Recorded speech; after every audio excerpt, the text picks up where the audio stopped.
Le temps passe et il fait tourner la roue de la vie comme l'eau celle des moulins.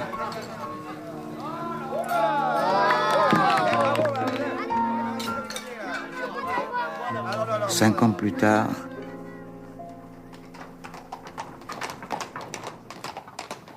je marchais derrière une voiture noire dont les roues étaient si hautes que je voyais les sabots des chevaux. J'étais vêtu de noir et la main du petit Paul serrait la mienne de toutes ses forces. On emportait notre mère pour toujours.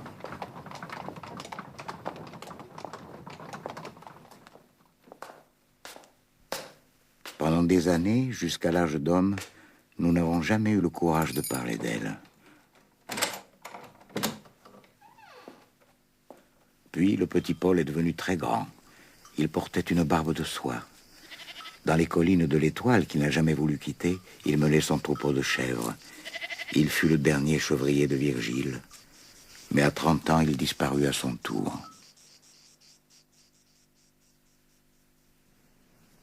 Mon cher Lily l'attendait depuis des années au petit cimetière de la Treille, sous un carré d'immortels.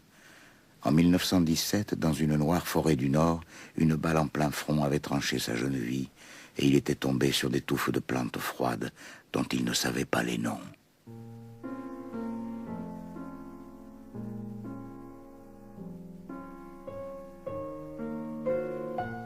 Telle est la vie des hommes. Quelques joies très vite effacées par d'inoubliables chagrins.